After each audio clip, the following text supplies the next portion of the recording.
고백하겠습니다. 나는 하나님을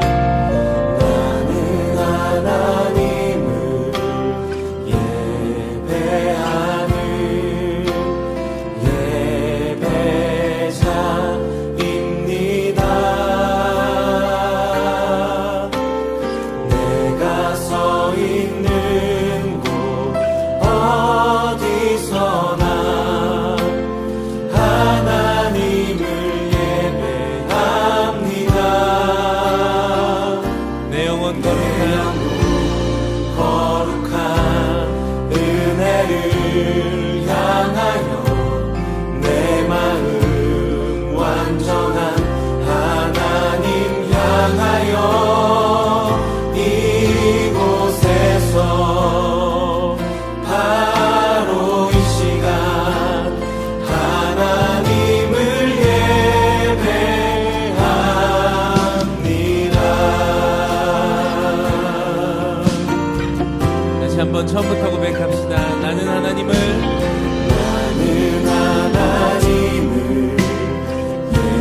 예배하는 예배자입니다. 내가 서 있는 곳 어디서나 하나님을 예배합니다. 내 영혼 거룩한 은혜를 향하여 내 마음 완전한 하나님 향하여 이곳에서 바로 이 시간 하나님을 예배하는 내 영혼 거룩한 은혜를 향하여 내 영혼 거룩한 은혜를 향하여 내 마음 완전한 하나님 향하여 이곳에서 바로 이 시간 하나님을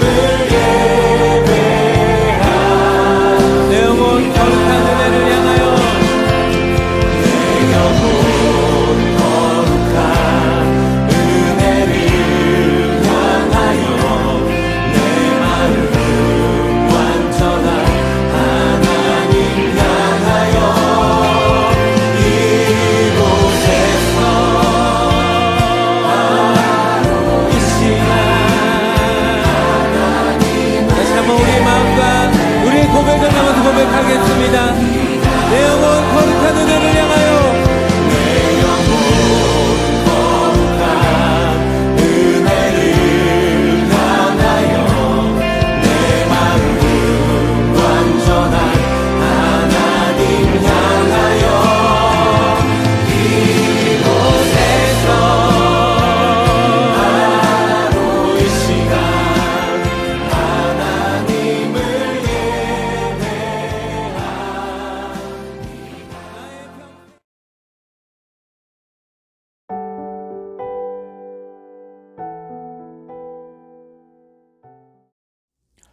매년 한나가 여호와의 집에 올라갈 때마다 남편이 그같이 하매 분인나가 그를 격분시키므로 그가 울고 먹지 아니하니 그의 남편 엘가나가 그에게 이르되 한나여 어찌하여 울며 어찌하여 먹지 아니하며 어찌하여 그대의 마음이 슬프냐 내가 그대에게 10 아들보다 낫지 아니하냐 하니라. 그들이 실로에서 먹고 마신 후에 한나가 일어나니 그때에 제사장 엘리는 여호와의 전 문설주 곁 의자에 앉아 있었더라. 한나가 마음이 괴로워서 여호와께 기도하고 통곡하며 서원하여 이르되 만군의 여호와여 만일 주의 여종의 고통을 돌보시고 나를 기억하사 주의 여종을 잊지 아니하시고 주의 여종에게 아들을 주시면 내가 그의 평생에 그를 여호와께 드리고 삭도를 그의 머리에 대지 아니하겠나이다. 사무엘상 1장 7절로 11절 말씀. 아멘. 할렐루야, 여러분 안녕하세요. 확진자 수가 점점 다시 늘고 있어서 우리도 다시 비대면 예배를 하게 되었습니다. 몸은 비록 떨어져 있지만 마음은 가까운 생각을 가지고 하나님께 한마음 한뜻이 되어서 예배하는 우리 모두가 되기를 축복합니다. 지난주에는 우리가 룻기 말씀을 살펴보았어요. 룻기 말씀 혹시 기억나는 부분이 있나요? 우리가 룻기를 살펴보면서 하나님은 사람이 마땅히 자기가 행해야 할 바를 다할 때, 즉 인애를 실천할 때 그 배후에서 조용하게 역사하신다라는 사실을 배웠고요. 또 두 번째로는 하나님은 사람의 조건이나 출신, 외모를 보시지 않고 그 사람의 믿음과 헌신을 보시고 그를 사용하신다라는 것을 배웠습니다. 오늘은 그 룻기 말씀에 이어서 사무엘상 말씀을 같이 나눠볼 텐데요. 룻기도 사사 시대에 해당된다고 했었죠. 마찬가지로 이 사무엘상 또 사무엘하까지도 사사 시대가 이어지는 내용인데, 이 사사 시대와 왕정 시대를 이어주는 중요한 인물이 있어요. 그게 바로 사무엘이라는 사람인데요. 오늘은 사무엘 이야기에 들어가기 앞서서 그의 어머니 한나의 이야기를 먼저 같이 살펴보려고 해요. 이 사무엘 이야기를 하려면 한나를 빼놓고는 설명할 수가 없거든요. 그래서 먼저 기도의 어머니 한나의 이야기를 같이 나누고 이제 사무엘에 대해서 함께 살펴볼 텐데, 먼저 그러면 영상을 함께 보고 말씀을 이어가겠습니다. 한나는 기도로 사무엘을 얻었어요. 엘가나라고 하는 사람에게는 아내가 2명 있었어요. 한 사람의 이름은 한나였고 또 다른 아내의 이름은 분인나였어요. 분인나에게는 자녀가 많았어요. 하지만 한나는 자녀가 없었어요. 분인나는 자녀가 없는 한나를 매일 괴롭히고 놀렸어요. 여자가 되어서도 아이를 못 가지다니 참으로 불쌍하군요.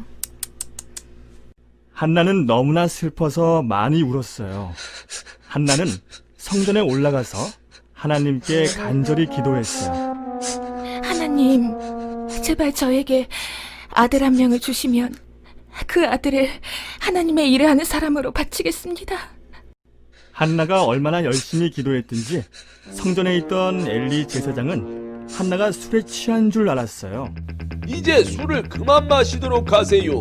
너무 취하였습니다. 저는 술에 취한 것이 아니라 아이가 갖고 싶어서 하나님께 기도하고 있었습니다. 한나는 그렇게 오해를 받을 정도로 간절히 기도했어요. 하나님께서 그런 한나의 기도를 들어주셨어요. 한나가 아이를 임신하게 되었고 남편도 너무나 기뻐했어요. 한나는 기도에서 얻은 아들의 이름을 사무엘이라고 불렀어요. 이 이름의 뜻은 내가 하나님께 구하였다라는 뜻이에요. 하나님께서 주셨음을 고백하는 이름이죠. 한나는 사무엘이 젖을 떼고 걸어 다닐 만한 나이가 되었을 때 하나님께 약속한 대로 사무엘을 데리고 성전에 올라갔어요. 이 아이를 하나님의 일에 귀히 쓰이도록 성전에 머물면서 제사장님의 일을 돕도록 해주세요. 하나님께서는 이런 한나의 모습을 기뻐하셨어요. 그래서 한나에게 더 많은 자녀들을 주셨어요. 하나님께서는 한나를 3 아들과 2 딸의 어머니가 되게 해주셨어요. 우리도 한나처럼 하나님께 간절한 마음으로 기도하면 하나님께서는 우리의 기도도 들어주세요. 우리 친구들도 어떤 문제를 만나든지 한나처럼 하나님께 간절히 기도하여서 응답받기를 바래요. 영상 잘 보았나요? 한나는 그 이름의 뜻이 하나님께 은혜를 입은 여인이라는 뜻이에요. 그런데 한나의 삶을 보면 마치 하나님의 은혜가 미치지 않은 것 같은 삶을 살았던 걸 볼 수 있어요. 구약 성경이 기록될 당시의 문화는 여러분도 이미 잘 알겠지만 여자들이 재산 취급을 받던 시기였습니다. 참 안타깝죠. 그런데 그 재산 취급을 받던 여자들 중에서도 만약 아이를 낳지 못하는 여자라고 한다면 정말 아무데도 쓸데가 없는 멸시받고 천대받는 존재로 여김을 받았었죠. 그런데 한나가 바로 그런 아이를 낳지 못하는 여인이었어요. 얼마나 괴롭고 고통스러웠을까요? 아이를 낳지 못하는 것도 슬픈데 한나 옆에는 자신을 늘 조롱하며 멸시하던 사람이 있었어요. 바로 남편의 두 번째 부인이었던 분인나라는 여인이었는데요. 그 여인은 자녀가 아주 많았다고 해요. 그래서일까요? 자녀를 낳지 못하는 한나를 조롱하며 또 핍박했던 분인나가 그 옆에서 늘 그를 괴롭혔던 걸 볼 수 있습니다. 그래서 한나는 매년 실로라는 지역에 있는 성소를 찾아서 하나님께 제사를 드렸는데, 제사를 드릴 때마다 먹지도 않고 마시지도 않고 그저 눈물만 흘렸다고 성경은 기록하고 있어요. 우리 사무엘상 1장 7절로 8절 말씀 같이 읽어보겠습니다. 매년 한나가 여호와의 집에 올라갈 때마다 남편이 그같이 하매 분인나가 그를 격분시키므로 그가 울고 먹지 아니하니 그의 남편 엘가나가 그에게 이르되 한나여 어찌하여 울며 어찌하여 먹지 아니하며 어찌하여 그대의 마음이 슬프냐. 어쩌면 한나는 금식하며 하나님께 나아갔던 걸지도 모르겠어요.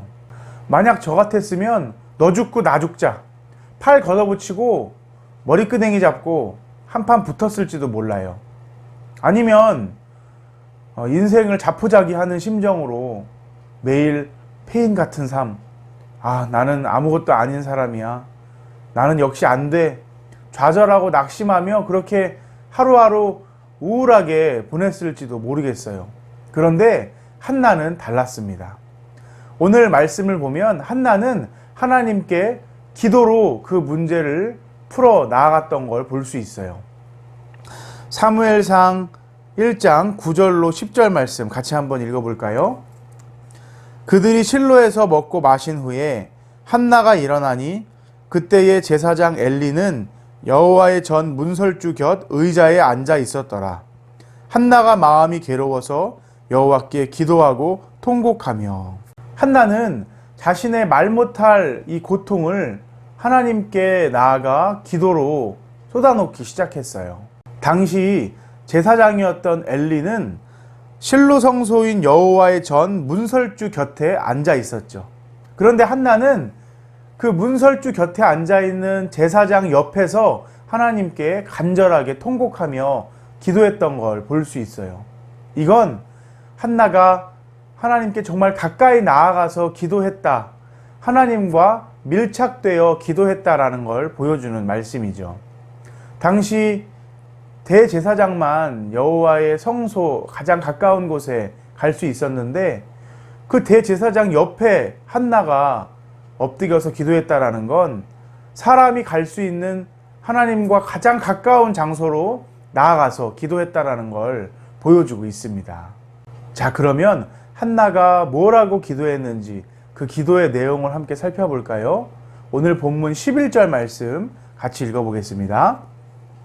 서원하여 이르되 만군의 여호와여, 만일 주의 여종의 고통을 돌보시고 나를 기억하사 주의 여종을 잊지 아니하시고 주의 여종에게 아들을 주시면 내가 그의 평생에 그를 여호와께 드리고 삭도를 그의 머리에 대지 아니하겠나이다. 사실 저라면 마음속에 그런 마음이 있었을 것 같아요. 하나님이 나한테 아들을 주시면 내가 이 아들 보란듯이 멋지게 키워서 분인나의 코를 납작하게 해주겠다. 내 위상을 다시 높이 세워보겠다. 그런데 한나는 그런 마음으로 기도하지 않았던 것 같아요. 뭐라고 말하나요? 한나는 아들을 주시면 그를 여호와께 드리겠습니다. 아들을 주시면 그의 머리에 삭도를 대지 않겠습니다 라고 이야기하죠. 삭도를 머리에 대지 않는다, 혹시 익숙한 표현 아닌가요? 맞아요. 그를 나실인으로 하나님께 드리겠다라는 의미였어요. 여러분, 나실인이 뭐였는지 기억나죠? 우리 삼손 이야기 할 때 나실인이 누구인지에 대해서 같이 나눠봤는데 민수기에 보면 나실인의 규정이 나와요. 나실인은 하나님께 특별히 구별되어 헌신하기로 맹세한 사람들, 그들이 나실인인데, 그들은 포도주를 또 독주를 입에 대서는 안 되고, 머리를 잘라서는 안 되고, 또 시체를 만지면 안 되고, 부정한 음식을 먹지 말아야 한다 등등, 이런 나실인에 대한 규정이 민수기에 나와 있죠. 이렇듯 나실인은 제사장이나 레위인 같은 하나님께서 특별하게 그렇게 신분적으로 구별하지 않았지만 자신이 하나님께 헌신하기로 맹세한 사람들, 그것이 남자가 됐든 여자가 되었든 헌신하기로 맹세한 사람들, 그를 나실인이라고 이야기했습니다. 그런데 한나는 아들을 주신다면 그렇게 나실인으로 하나님께 드리겠습니다 라고 말하고 있는 거죠. 아니, 그 귀한 아들을 주셨는데 왜 나실인으로 하나님께 드린다고 했을까요?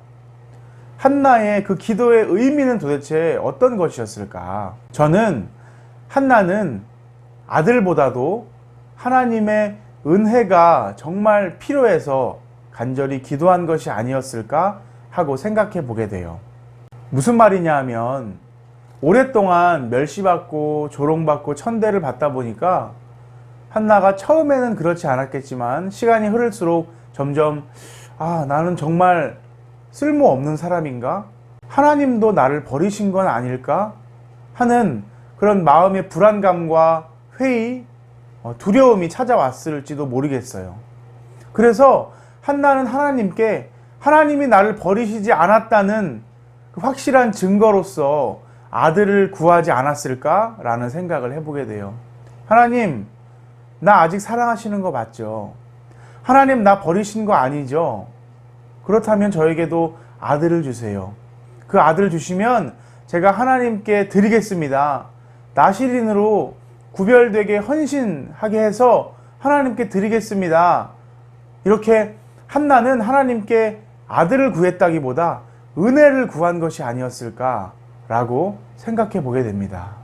사실 한나는 그의 남편 엘가나가 브닛나보다 훨씬 더 많은 사랑을 주었어요. 모든 것을 브닛나보다 갑절이나 주었다라고 성경은 말하고 있죠. 그러나 한나에게는 그 남편의 사랑, 갑절의 물질, 그런 것은 필요하지 않았던 것 같아요.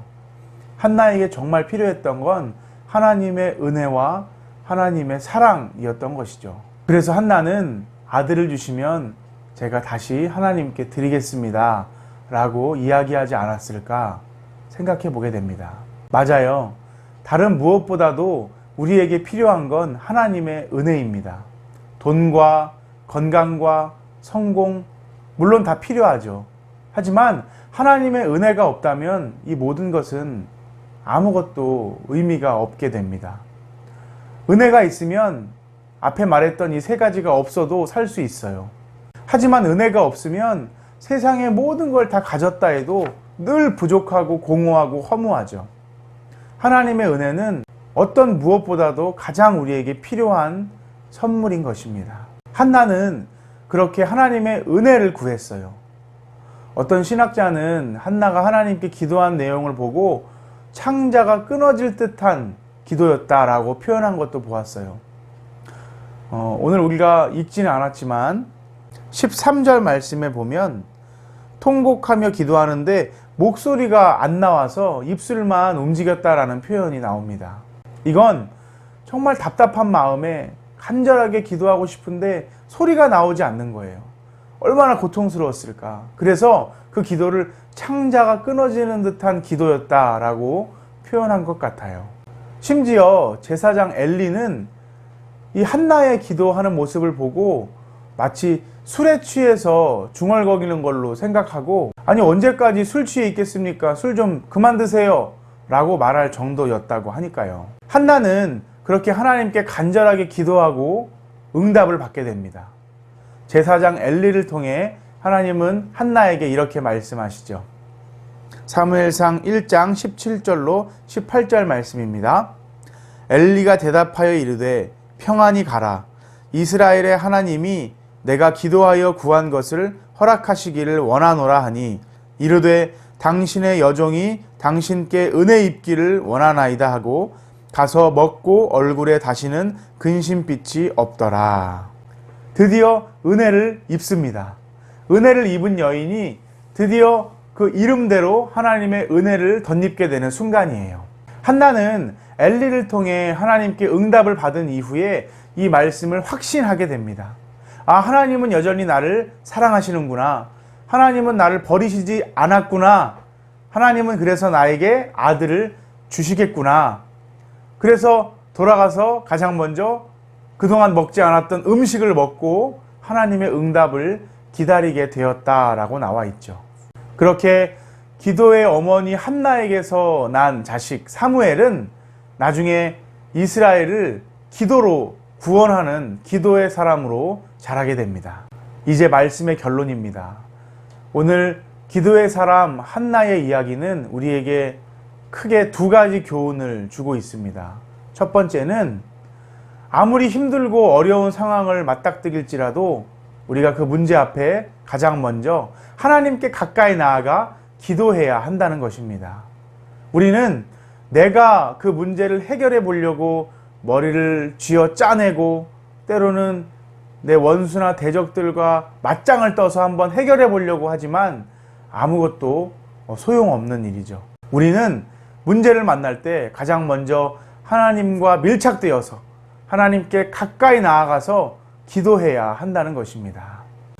두 번째는 하나님께 기도할 때 우리의 욕심이 아닌 하나님의 은혜를 구하는 기도를 해야 한다는 것이죠. 하나님은 자기의 배를 채우고 자기의 욕심을 위해서 구하는 기도가 아니라 하나님의 은혜를 구하고 하나님의 사랑을 구하는 기도에 응답하십니다. 이렇게 우리는 한나의 기도를 통해 기도가 얼마나 중요한지를 배우게 돼요. 바라기는 우리 모두도 한나처럼 기도의 사람이 되기를 소망합니다. 어려움을 만날 때, 힘든 일이 있을 때 무엇보다 하나님을 먼저 떠올리고 그 하나님께 나아가 무릎 꿇고 기도하는 사람이 우리가 되기를 축복합니다. 그리고 기도할 때는 내 배를 채우고 내 욕심을 위해서 간구하기보다는 먼저 하나님의 이름이 거룩히 여김을 받으시도록 하나님의 은혜를 구하고 하나님의 사랑을 구하며 하나님의 영광을 구하는 기도를 올려드리는 우리 모두가 되기를 간절히 소망합니다. 기도하시겠습니다. 사랑과 은혜가 풍성하신 하나님, 거룩하고 복된 주일 우리로 예배하게 하시니 감사드립니다. 이 아침 우리는 사무엘상 1장 말씀을 통해 한나의 기도를 살펴보았습니다. 한나는 고통과 그 슬픔 중에도 가장 먼저 하나님을 떠올렸고 하나님께 간절히 기도했던 모습을 볼 수 있습니다. 우리도 문제를 만날 때, 어려움을 당할 때 내 방법과 다른 어떤 것을 구하고 찾기보다 하나님의 이름을 부르며 하나님께 가까이 나아가 기도로 그 문제를 해결해 나가는 모두가 될 수 있도록 도와주세요. 그리고 기도할 때는 내 욕심과 내 만족을 구하기보다는 하나님의 영광을 위해 하나님의 은혜를 구하며 그 은혜가 나에게 충분하다고 고백하며 그 은혜만 있으면 다 된다라는 마음으로 은혜를 구하는 기도를 올려드릴 수 있도록 도와주세요. 그렇게 하실 주님을 기대하며 예수님의 이름으로 기도드립니다. 아멘.